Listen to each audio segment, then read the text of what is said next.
If you've got one that you like a strategic partner like Garmin, Strava, then I think there's a lot more round the table conversations that should be had and a bit of an expectation of who's going to do what. Where do you think we can potentially see something happening in the next few years as it relates to strength? I've been seeing strength solutions for probably 12 to 15 years, and none of them have seemed to crack it.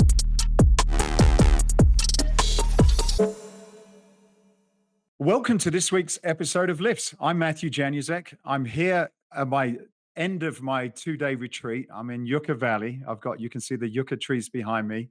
And I'm here with my co-host, Mohammed Iqbal. Mo, how are you doing this week?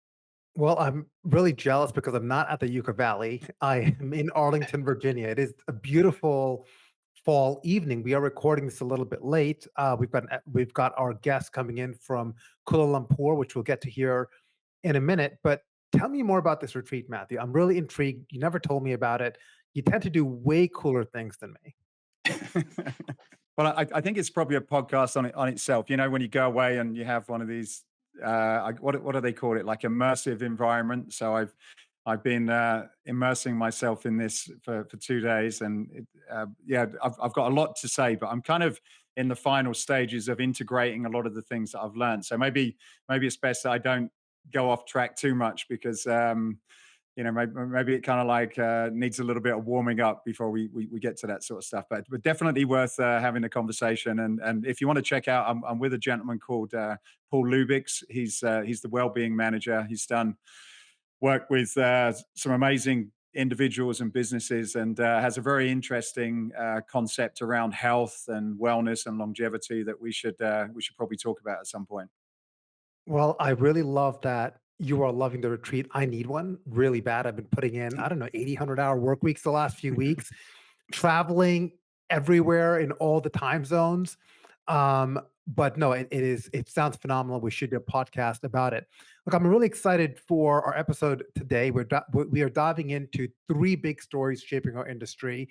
One, which I was kind of surprised to see, kind of heard some rumors about it coming, which is the largest gym merger in Europe. The other one is a legal showdown between Strava and Garmin, and I've got tons of opinions there. And finally, a digital app called Ladder and the push into nutrition tracking.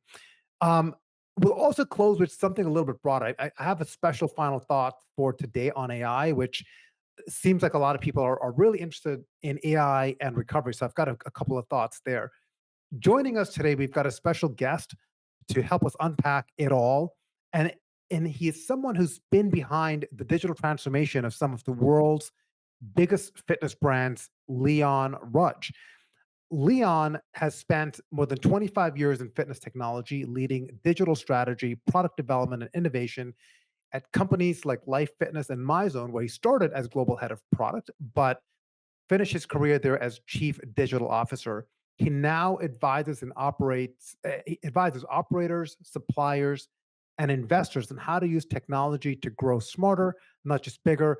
Leon, welcome to Lifts. Thanks for having me. And Leon, where are you calling in from today? I'm currently in Kuala Lumpur. I've spent the last 4 months in Southeast Asia just following the digital nomad scenes to try and learn a little bit more about what some of these young tech entrepreneurs are doing. So now I've got two people I'm jealous of, and I will live vicariously through both of you. So I'm curious. So you were in the UK, and Yeah. now I was actually going to ask you about this even offline, but we could do it on the air.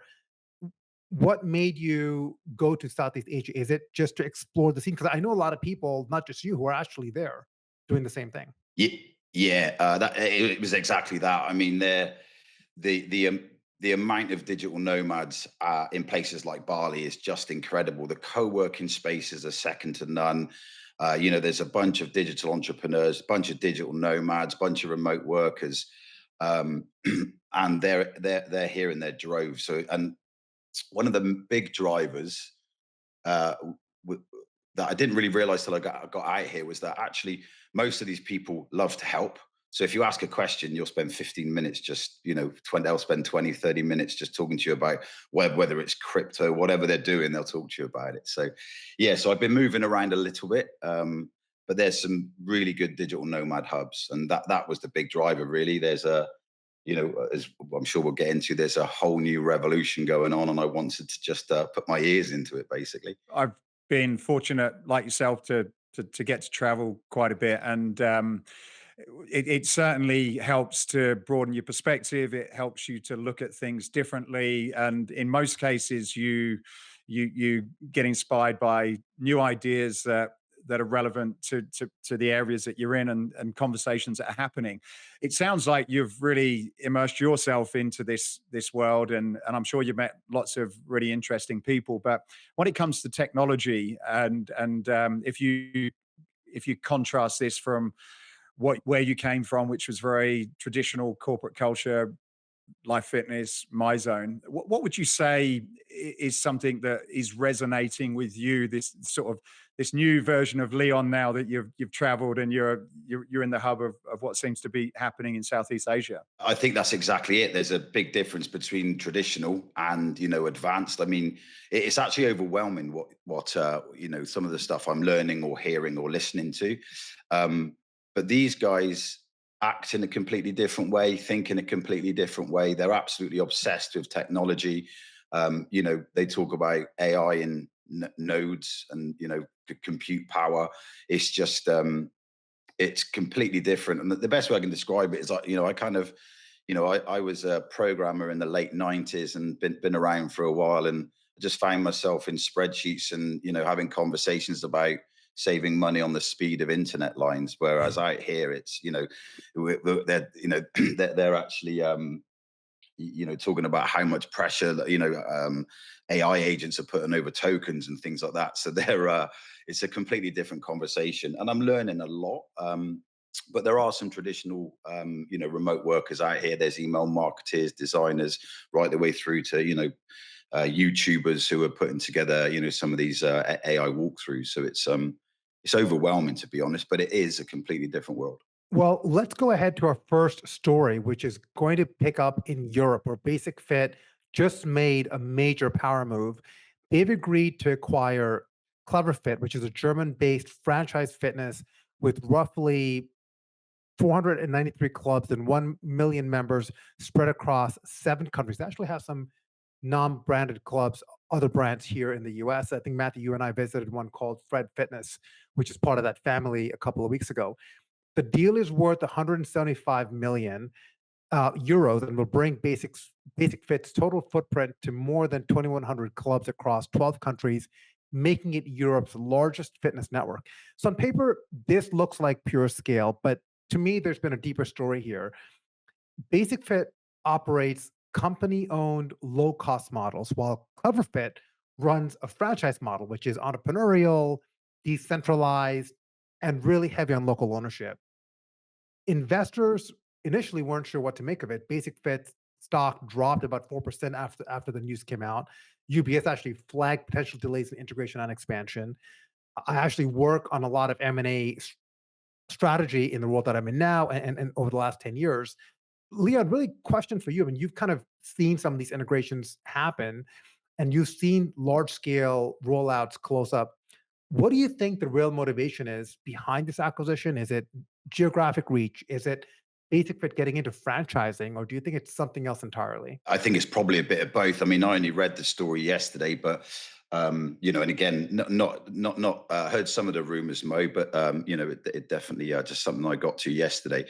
But for me, it's a little bit of both. Basic Fit have been exploring that franchise model, and as we know, they've been growing 100, 200 clubs a year for many years now. So it's growth by acquisition, as well as being able to test a new business model in franchise. I certainly think it's going to be a busy road ahead for them, for sure. Clearly, for Clever Fit, clearly it makes sense. Otherwise, they wouldn't do it. But what do you see? What does it mean for the industry in terms of other fitness brands? What does it mean for the consumer? Do you think by having this offering, does it mean that they can continue to get affordable access to fitness around the whole of Europe? I'm just curious to get both of your views on that one. I was actually surprised at the valuation. I would have thought that if the same deal happened to the US, it would get a much higher multiple, given the scale of both organizations coming together. I think Leon's right. Franchising is a muscle, and it's something that you have to be really, really good at. When you look at Basic Fit, which is all corporate owned, they probably didn't have the team and the people, so they might have wanted to execute franchising to scale their growth, but they probably didn't have the infrastructure, the team, all the tools that are needed. It's a very different business than a corporate owned business, and that's why you very rarely see successful examples of that. In the US, you've got Crunch Fitness, which has a few corporate owned gyms, but mostly have grown through franchise, and they're not adding many more corporate owned gyms anymore. Gold's Gym is another one, which is owned by RSG Group, which is another German company that has a couple, I think about 20 or 30 corporate owned gyms, but largely most of it is franchise based. And I just want to add um, that I think that from a theme perspective, we're seeing a lot of M&A happen here, but most of it, Matthew, has been driven in the US at least through private equity. So the fact that this is purely done on a balance sheet basis, I think is remarkable. I think there's a great deal for Basic Fit. They've got such a good reputation. They have an incredible technology stack. I'll be curious to see how this integration happens. And I don't think it's going to be all that easy. I'm with you on that, Mo. When I sat back and actually thought about the integration, it was it was wild. And certainly from the tech side of things, I think that's going to be one of the most, if that is a plan, I think that tech integration is certainly sizable. And I think that's going to be a huge task, and something that I don't think is critical to rush, but I think it's going to take some time. So I think as you said, the integration is going to be quite interesting. If you think of Tesla, and a lot of people think that they're an automobile company, they make cars and vehicles, but really they're a technology company, and what they've been able to build into their cars, and the data that they capture, and how that integrates with other products that they've currently got and are developing, is that there's a much bigger picture than competing with other automobile, if that's what you call them, automobile, it sounds weird, car manufacturers. But probably been in America too long. But I was just curious, like, now you've got this scale. I wonder whether some of this could be about data and technology, because the gyms themselves, as you guys have explained, it's very difficult to integrate.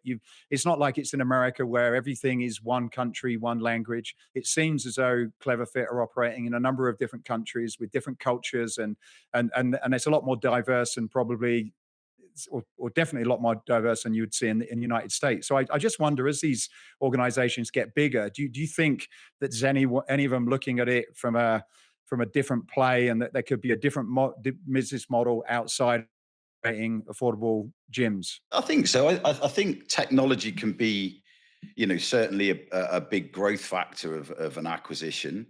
I'm conscious that Basic Fit already do quite a lot of home fitness. And I'm wondering what other business models they could spin out of that. But again, it's a really interesting one, because I think Clever Fit use the eGym app, and Yes, Basic Fit have their homegrown app. I think they that's used to correct. use Yeah. Virtua Gym. Yeah, so they've got a homegrown one. So for me, there'll be lots of questions as to which one of those is successful. What's the engagement like? And I think it'll be interesting to see whether we, continue to use a supply, or whether we continue to grow our homegrown team and merge those two together. I think, there's a big question on what data do we need to merge together and put into some kind of lake. So I think there's quite a lot to consider there. And again, I don't think it's something that should be rushed, because I think, you've got two really successful businesses that could essentially run in parallel. And I believe there's kind of strategic conversations happening next April, from what I read. So I don't think there's any pressure to start moving on anything in 25, and maybe start to execute on kind of single brand, and maybe some of the technology integration into 26. It's absolutely a complicated deal. And even as a vendor who serves the industry, thinking about partners like WellHub or Sport Alliance that are both in Clever Fit eGym, what would it mean for those contracts, besides all the other integration issues which are happening? Let's move on to our second story, which has actually, if you guys want good entertainment, go look at some of the Reddit posts under Strava. with this because it is hilarious. But so I'm calling this one of the more dramatic headlines in connected fitness. So at the end of September, these are both companies I've worked with. These are both companies I've known. I'm actually a Strava shareholder. That's a different story. So, but at the end of September, Strava filed a lawsuit against Garmin claiming patent infringement on segments and heat map features, which, by the way, I've not been able to find in my Garmin Connect app, and alleging a breach of a 2015 partnership agreement. Then, barely 3 weeks later, Strava dropped the case entirely. So Garmin accounts for roughly a third of all activities uploaded to Strava. So if that integration broke, millions of athletes would have been stranded overnight. The trigger seems to have been Garmin's new branding policy, which requires its logo on third-party uploads. Strava is calling it excessive and overreaching. Leon, you've seen plenty of partner disputes. Was this a strategic warning shot or a misstep on Strava's part? Yeah, that's a really interesting one. I wonder how strategic it is because I think they're heading into an IPO, and it's caused quite a lot of noise. And as you said, comical noise. It's kind of like social media is riddled with people just thinking like absolutely huge lawsuit, and then a one-page exit saying we're now pulling out. So I'm not sure if it's a case of all news is good news, but I'm not sure if the timing was perfect in terms of an executive team that makes a decision to do this with one of its biggest partners. So I'm not sure, whether the timing was strategic or not. But I do believe that if you have, integrations, I think are essential in most industries. The whole micro SaaS world runs on API integrations, and I think it's something that's essential for us in fitness. But and I think if you have a partnership like Strava and Garmin, I just think there needs to be a lot more to it. The way I used to think of, or still think of, partnerships is there's kind of a works with, connects with, and integrates with, or partners with. So it's works with, integrates with, partners with. And I think if you've got one that you like, a strategic partner like Garmin, Strava, then I think there's a lot more round the table conversations that should be had, and a bit of an expectation of who's going to do what, and a bit of a document that suggests what we're going to do with the data, etc. So I think that I don't know, that might already exist, but one of the best ways to stop those partner disputes is to have it documented, especially if they're a strategic partner, because you're going to get pretty close and your integration is going to be pretty deep. So I think definitely I'm not sure if it's a strategic play, Mo. I'm not sure what your take on that is, but I'm not sure the timing's perfectly with the IPO coming around the corner, apparently. I'm not familiar with either. I don't use either products outside of the fact I recognize the brand. So can you give us an overview of those two brands, and which one you meant? I've just scrolled through some of the stuff on Reddit, and there's a lot of criticism of both brands on there. But which one would you say is more of a favored brand that across the two? And I suppose, yeah, give some context to sort of what position those two brands sit, and why, what could be going on here. Before this, I would probably have said Strava is the community, right? Because you could bring Yeah, in agree. all your wearable data, no matter what wearable you have, and you can all engage with your community and your friends and cheer each other on. What the issue here is, Strava has gone through a complete management revamp. They've brought in a lot of people who aren't from the industry, candidly, like not even, if you think of Strava's DNA originally, they were formed by people who I know, Michael Horvath and Mark Gainey, phenomenal individuals, roommates in college, formed this in New Hampshire in their dorm. I think they went to Harvard actually, but they're from New Hampshire on the crew team, and built this in their dorm room. And for the longest time, when you go to the Strava office, they had things like showers and bike racks, and they worked out once a week and all the things. You go to the new office now, which I've been to a couple of times, right in downtown San Francisco, the shower's in the basement. Like, it's not thoughtfully built around outdoorsy fitnessy. So just the DNA's changed. Part of me wonders if who they're getting advice from, if it's their new legal counsel or whoever is advising them, because going after a community, which is exactly what they did, right? So imagine if you're a part of this, Matthew, imagine if you're part of the MyZone community, which you are in the Hall of Fame and the highest tier at MyZone. And imagine if MyZone just said, you know what, I'm not going to charge you $100 a year for a subscription, and you have to buy a new hardware, or they completely change something that is so core to what you've worked so hard to achieve. That is what Strava did. So I'll just say it bluntly, I think Strava completely misread this one. They picked a fight with their biggest data partner, the very company that is feeding them the most valuable user activity in their ecosystem. It's the equivalent of biting the hand that literally powers your platform. That is how crazy this is. So Leon said it well. I mean, in a world where partnerships have really driven product value, they picked the wrong strategy. So instead of luring up, which is what Strava did, they should have leaned into collaboration. Get in a room, fly over to Garmin, don't have them come to you, renegotiate the terms if you have a concern about it, show collaboration, I would even come out of this with a tighter integration and tighter partnership, even Yeah. a co-branded kind of campaign. So when you build an ecosystem business, which is exactly what Strava is, you cannot afford to alienate your supply chain, and that is what they did. Here's what happened after, right? A lot of Garmin users just deleted Strava. They have churned. If I were to take a guess, Strava has churned at least 5%. And you're right, Leon. I mean, they are approaching an IPO. This is the Yeah. absolute worst kind of news that you need. Yeah. And I know people personally who've canceled their memberships to Strava over this. The other thing to mention there, Mo, is this. I'm not. It's almost like Strava focused a lot on the community through the years, and built out the product, but not so much on the partner strategy. I remember working with lots of wearable and aggregators, people that integrate with multiple aggregators and bring that data in, and the biggest risk there is change to API strategy and lawsuits about how you're using the data. But for me, that's the beauty of API, is that I can pull in the data from your ecosystem. I might have to pay for that or not, but I can pull that data in. How I process that and display that is completely up to me, because I'm doing that for my customers. So I think that Strava might have focused more on that community element, and not so much the partnership thing. And I remember probably about 5 or 6 years ago, they literally turned off about 4,000 integrations for any customers that weren't premium accounts. So, if you were a business that had 80% of your integrations from Strava basic customers, your business just collapsed overnight. So I think you've got to get these integrations and integrates with partners with, and tight and documented if it's a huge part of your business.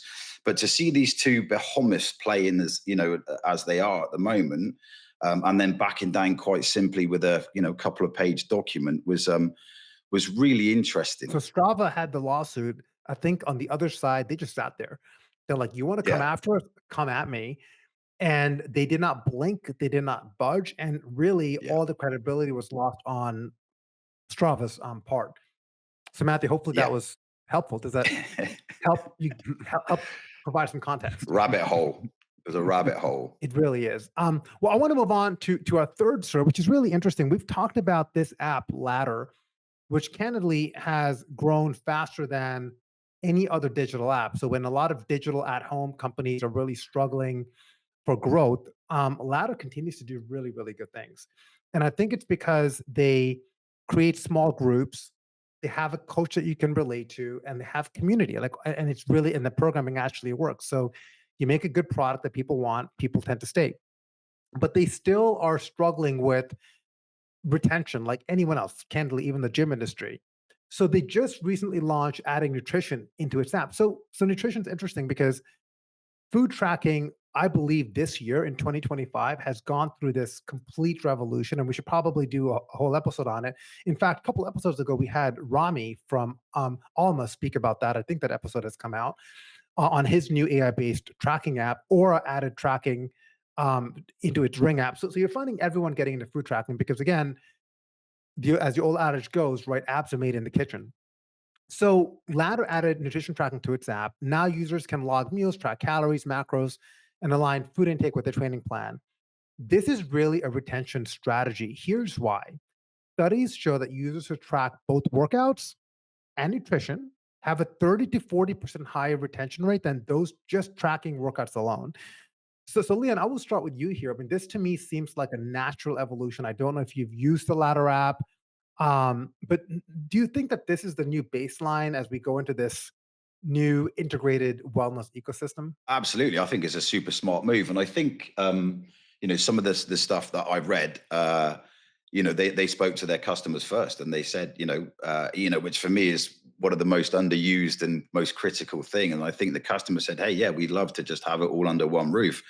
We want to know calories in, and we want to know calories out, and what the benefit is to us." But I think it's a fantastic move. I think. And I also think the way that they've pulled it together, they haven't just chucked in like a barcode scanner. They've done the picture scanning AI. They've done the voice, which I think is fantastic, where you just describe your meal and it estimates the calories. But the other thing I really love about here, this new feature or this new product even, is that they've added in the gamification. So they've put in the rewards, the streaks, the badges, and Oh, I again, I missed think that. that's one of the Yeah. most underutilized things for, continued retention or continued engagement. So for me, it's absolutely a natural next step for, this complete wellness platform. Um, and I think they've come out the gate. I wasn't super familiar with Ladder. I'm aware of them, but I've not used it. But I think it's a super smart product, and I think they've, not just come out with some kind of clunky MVP. I'm sure they did that across their tests, but they've come out with a well-rounded product that their users seem Well, to like. you should tell your digital nomads in Southeast Asia because they will all love ladder. It is really good and it's perfect for your community. Yeah, What do you just on that one again? I'm not familiar with Ladder. I've just googled. I've heard the brand, and I was aware that it was one of the originals. I think strength training apps. I don't know whether that's where they yeah. started, but where do they sit in terms of important fitness and wellness apps? Are they one of the major ones? Are they an up and coming that people are starting to find out about? Like where would you see them sitting, and who would they be directly going up against, do you think?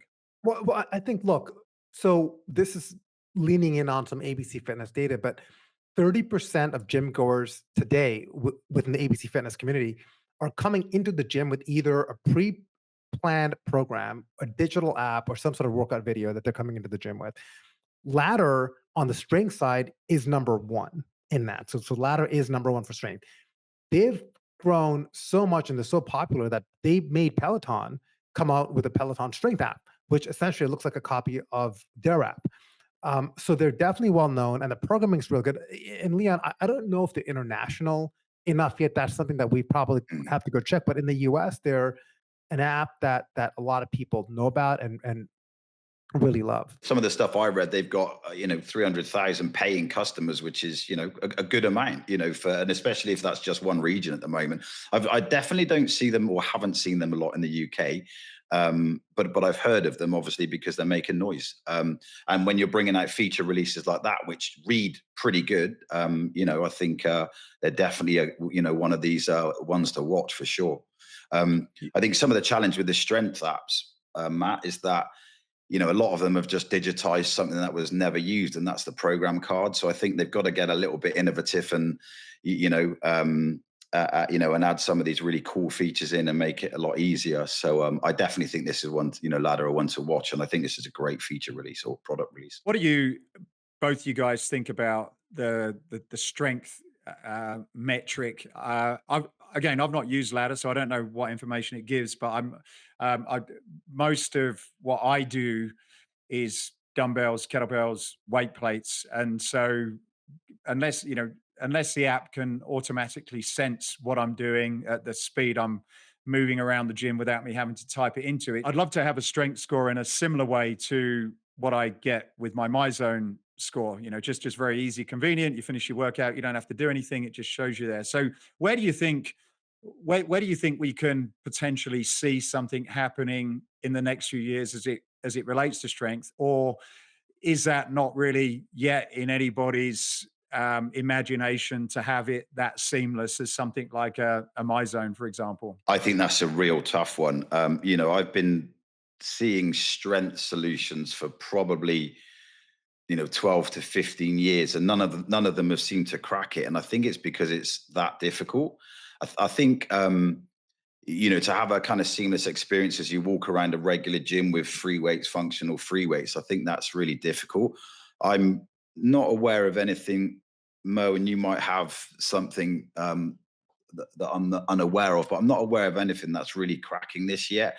I've seen a few things, and even Myzen is a bit of a challenge, right? It's great when you're doing a high intensity or a cardio workout, but rewarding a strength workout is difficult because the heart rate's not as high unless you're doing something like a kettlebell or Olympic lifts.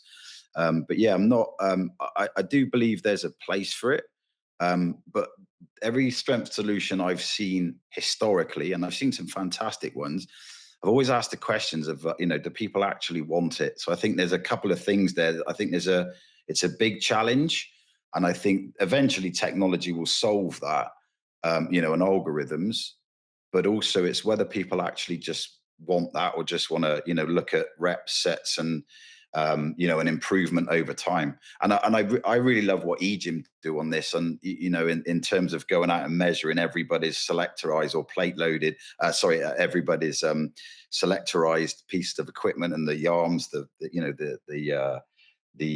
arcs, and so they can calculate some of the insights. So, but yeah, Mo, you may have seen something that I haven't. Yeah, well, and Egypt also had this thing called game day, I believe, which kind of you could go back to the machine and see whoever did the most in that day, which is pretty cool. Yeah. We're actually working on something, and I can't speak about it just yet, but with the boutique fitness brand out of Australia, that is going to try to create that strength score. So I'm excited to see that. So more to come on that in Q1. Well, we are almost at time, and one of the things, Leon, that we like to do is wrap up with the key takeaway of the week. It could be what we talked about here, or could be something entirely different. But I noted a key theme in three of the main stories which we covered today, which is Basic Fit is scaling physically through acquisition. Strava is wrestling with data partnerships. Ladder is expanding digitally into holistic wellness. So different moves, but same playbook. Integration is key, right? Everything we talked about, Mm. the one theme in all three of them is about integration. Leon, thank you so much for bringing in your depth, your perspectives into these topics. Any final thoughts or takeaways for this week? I absolutely agree with you, and I think as I think we're headed into a trend, or certainly a requirement of longevity. And I think the only way you're going to pull all that together is through data, and the only way you're going to pull all that together is through integration. And I think, as a fitness sector, we need to make sure that we're not integrating for integration's sake and to look like we've got more logos than anyone.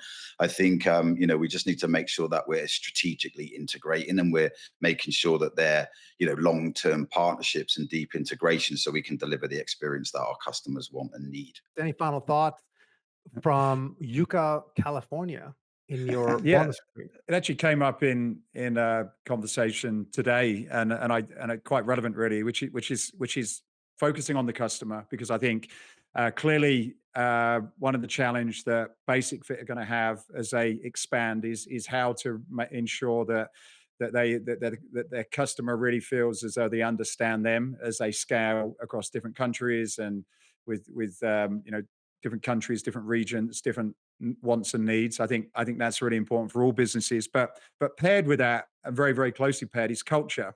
You gave the example of Strava. I think it was a nice story. Clearly, the culture shifted, changed. Potentially, there was a big focus on this IPO. Different people coming into the business. They probably weren't the guys that had the shorts and the showers, and everybody went out together for a ride every Friday, which probably was how those companies started. As with many other fitness companies in the industry. Don't know too much about Ladder, but I think the challenge when organizations get larger and get very very large is they get taken over, and what originally got them to where they were tends to get forgotten, and then they become these big behemoths of a company that means nothing to anyone. So be interesting. I'm not saying that's going to happen with any of the brands that we spoke about today, but I think it's a really important thing for anybody that's growing their business, particularly as they go from a startup to becoming more established, and then thinking about what other products can they layer in, what other value can they get out of their customers, and not to forget the culture that really brought those customers to them, and to ensure that that's not forgotten. Mo, your thoughts? So for this week, I actually have been giving a lot of thought and doing some more research as we think about our 2026 planning across the businesses which I'm involved in. And one of the thoughts in my mind, AI has been, and we talk about AI a lot on this podcast, and I talk about AI every day, literally everything I do, I'm using AI for. But it had me think, are we in an AI bubble? Like as we're thinking about 2026, and or is this just the start of a boom? So here's the reality check. And I saw an article about OpenAI and how much they're spending on energy, which had me thinking about this. 80% of US stock market gains this year have come from AI related companies. Silicon Valley is spending hundreds of billions of dollars building AI infrastructure, data centers, GPUs, and models. But here's what's really fascinating, that is the US and China are taking completely opposite approaches. So here's what's going on. The US is focused on quality, building large multimodal models, massive training costs, massive energy and compute power. So we're talking about breakthroughs in reasoning, creativity, and precision. So models like GPT, Claude, Gemini, they're expensive, they're compute hungry, but they're capable of true innovation. Meanwhile, China is flooding the market with quantity. Thousands of smaller, cheaper models. In fact, if you look at the top 10 models that are being used in the world today, the open source models, 9 of them are Chinese, and the 10th is from South Korea. Their approach is speed and accessibility over sophistication, and it's working. So many of these lightweight models can be trained for under 1 million compared to 2 to 4 billion needed to train the new ChatGPT 5 system in the US. So we're watching two philosophies, America with fewer but better models, China with many cheap models. And I think, when we look back at the dot-com era, in that dot-com collapse, the US built the infrastructure. Amazon, Google, Cisco, China built the access layer, right? So they built the devices, the factories, the ecosystems. They became, during that time, the manufacturing capital of the world. Is the same happening with AI? And that's what it had me thinking about. Would the US own the frontier models, but China could dominate everyday adoption? Is this a bubble? Is it a boom? Probably both.